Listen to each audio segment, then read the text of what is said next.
தனுஷ். இந்த பேரை கேட்டதும் எனக்கு என்ன ஞாபகம் வருதுன்னா, கரெக்ட்டா சொல்லணும்னா ஒரு 2006 ஆர் 2007 அப்படி இருக்கும்னு நெனைக்கிறேன்.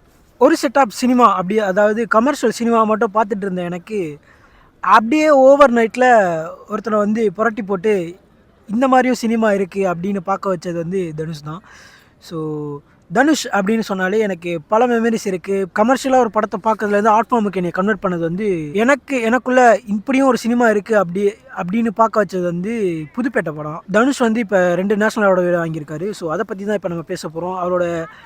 அவரோட படங்கள் எனக்கு என்ன பெர்சனலா கனெக்ட் ஆச்சு, ஏன் நான் மாறுனேன் அப்படின்றத இந்த வீடியோல நான் தெளிவா பார்க்க போறோம். ஸோ வாங்க வீடியோக்குள்ள போலாம்.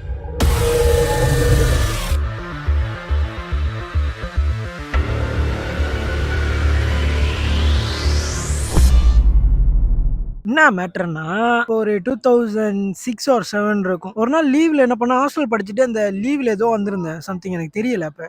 அப்ப என் மச்சான் வீட்டுக்கு போயிருந்தேன். அப்ப ஒரு ஒரு அவங்க கம்ப்யூட்டர் வச்சிருந்தாரு. ஸோ அதில உட்கார வச்சுட்டு, "விதுசா இந்த படத்த பாரு" அப்படின்னு சொல்லி போட்டு விட்டாரு.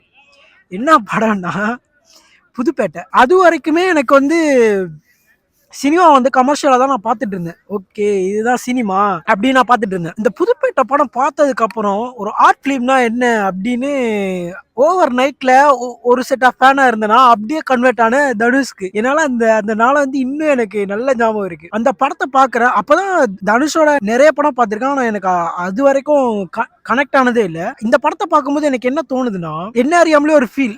இப்படியும் படம் இருக்கா? இப்படியும் ஆக்ட் பண்ணுவாங்களா? அப்படின்ற மாரி எனக்கு தோணுது. ஒரு சீனும் வந்து எனக்கு பார்க்கும்போது டிஃப்ரெண்ட்டா இருக்கு. யார்ரா இவன்? இப்படி நடிக்கிறானே! அப்படின்னு சொல்லிட்டு, அதுக்கப்புறமா ஒரு படமா தேடி பார்க்குறேன் தனுஷோட படத்த. அப்பதான் okay is something hit heart அப்படின்னு எனக்கு தெரிஞ்சுச்சு. அதுக்கப்புறம் எப்படி சொல்றது? அதுக்கப்புறம் தனுஷோட எல்லா படமும் ஆல்மோஸ்ட் நான் பார்த்துட்டேன். எனக்கு பெர்சனலா ஏன் கனெக்ட் ஆகுது அப்படின்னா, ஒரு கடைசி நிலை மக்களோட ஸ்டோரிய எடுத்து எவ்வளோ ஈஸியா கன்வெர்ட் பண்ணலாம் அப்படின்றதுல மெனக்கெடுவாரு. அதுவும் இல்லாம அந்த எமோஷன், அந்த கதைக்களம், அந்த ஸ்டோரி அதுல வந்து அடிச்சுக்கிறதுக்கு யாருமே இல்லன்ற மாரி நடிப்பாப்புல. அப்படியே ஹார்ட் கோர் ஆக்டிங் அப்படின்ற மாரி இருக்கும். அப்படியே தனுஷோட படத்த ஒவ்வொன்னா பார்க்க ஓ மை காட்!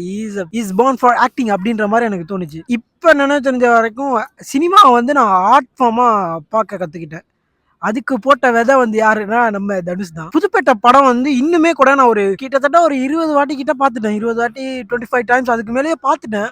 ஆனா இப்ப பார்த்தா கூட உட்காந்து ஒரு ஸ்க்ரீனும் ஒரு அடுத்து என்ன ஃப்ரேம்ல அடுத்து என்ன ஷாட் வரும், என்ன டயலாக் வரும் அப்படின்ற அளவுக்கு எனக்கு தெரியும் புதுப்பேட்டையில. ஸோ அதுல அவர் யூஸ் பண்ணிக்க கலர் கிரேடு அதெல்லாம் ஒரு வேற டாபிக்கா இருந்தாலும், தனுஷோட ஆக்டிங் வந்து எனக்கு ஒரு புது பரிணாமத்தை ஏற்படுத்துச்சு. ஓகே, சினிமாவை நீ இப்படிதான் பார்க்கணும் அப்படின்ற மாதிரி. அவரோட கதை சூஸ் பண்ற விதமுமே வந்து வேற லெவல்ல இருந்துச்சு. ஒரு சில படம் இடையில நல்லா கனெக்ட் ஆகல அப்படின்னாலும், தனுஷோட ஆக்டிங்காகவே அந்த படத்தை போய் பார்க்கலாம் அப்படின்ற ஒரு நம்பிக்கையை ஏற்படுத்தினாரு.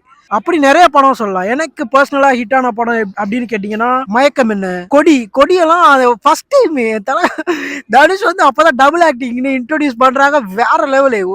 அந்த செகண்ட் ரோல இன்ட்ரோடியூஸ் பண்ணும்போது வேற லெவல் க்ரூஸ் பாம்பு. படம் நல்லா இருக்கு நல்லா இல்ல அப்படின்றத தாண்டி தனுஷோட ஆக்டிங்க பாக்குறதுக்காகவே படத்தை பார்க்க ஆரம்பிச்சேன். தனுஷோட படத்தை. அதுக்கப்புறம் மரியான்லாம் சொல்லியே ஆகணும். தனுஷோட கெரியர்ல வேற லெவல் படம். ஆடு ஜீவிதமா அந்த படம் அது ஓரியன்டாவே இருந்தாலும் தனுஷ் அப்பவே ஒரு சில இதெல்லாம் அப்பவே டச் பண்ணியிருக்காரு அப்படின்றப்ப இஸ் அ ஜீனியஸ் அப்படின்னு தான் சொல்லி ஆகணும். புதுக்கோட்டையில இருந்து சரவணன் சொல்லலாம். அப்பெல்லாம் அதெல்லாம் ஒரு கல்ட் மூவி. புதுக்கோட்டையில இருந்து சரவணன், அதுக்கப்புறம் மயக்கம் என்ன, பொல்லாதவன், ராஞ்சனா, அசுரன், ஆடுகளம், ராயன், கேப்டன் மில்லர், வாத்தி இப்படி சொல்லிக்கிட்டே போலாம். தனுஷ் ஆக்டிங்க்கு மட்டும் கான்சென்ட்ரேட் பண்றாரா அப்படின்னு பார்த்தா இல்ல.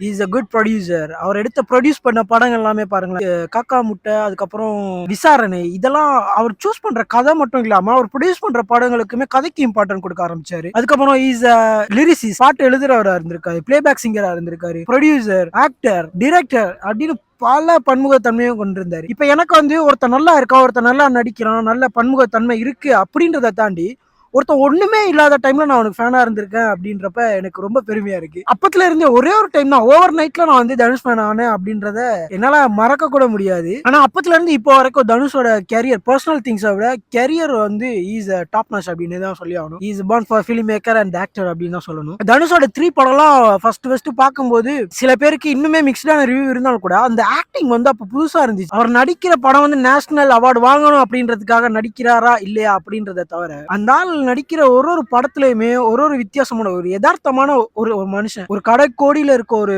மனுஷனோட ஒரு வாழ்க்கையை எடுத்து அது எல்லா மக்களுக்கும் புரியுற மாதிரி அதே எமோஷனோட கடத்துற ஒரு விஷயம் இருக்குல்ல, அது வந்து அவரு கரெக்டா பண்றாரு அப்படின்றது எனக்கு தோணுது. நிறைய ஆக்டர் இருக்காங்க, நான் யாரையுமே குறை சொல்ல விரும்பல.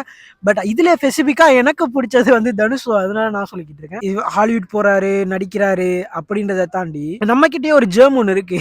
ஸோ தனுஷை நிறைய பேருக்கு பிடிக்கலாம், பிடிக்காம போகலாம். பட் அதை விட அவரோட ஆக்டிங் அப்படின்னு வரும்போது காம்ப்ரமைஸ் ஆகாதவங்க யாருமே இருக்க முடியாது அப்படின்னு தான் நான் சொல்லுவேன். அவர் எடுக்கிற கதை ஸ்கிரிப்ட் பார்த்தோம்னாலே ஒரு சாதாரணமா இருக்க ஒரு மனுஷனோட எமோஷனலை கடத்துறதுல வந்து விரல் விட்டு எண்ணக்கூடிய ஆக்டர்ஸ் தான் இருக்காங்க தமிழ் இண்டஸ்ட்ரியிலே. அதுல இவர் கொஞ்சம் எனக்கு எனக்கு தெரிஞ்சு தனுஷ்கிட்ட அந்த கதை போனா நல்லா இருக்கும் அப்படின்னு நினைக்கிற நிறைய டேரக்டர்ஸ் இப்ப இருக்காங்க. தமிழ் இண்டஸ்ட்ரியை வெறும் கமர்ஷியலா பார்த்த எனக்கு ஆர்ட் சைடும் இருக்கு அப்படின்றத எனக்கு ஃபர்ஸ்ட் உணர்த்தினது வந்து தனுஷ் தான். ஸோ இந்த கிரெடிட் வந்து தனுஷுக்கு தான் போய் ஏன்னா அதுக்கப்புறம் என்னோட சினிமா பார்க்குற விதமே வந்து வேற மாதிரி போயிடுச்சு.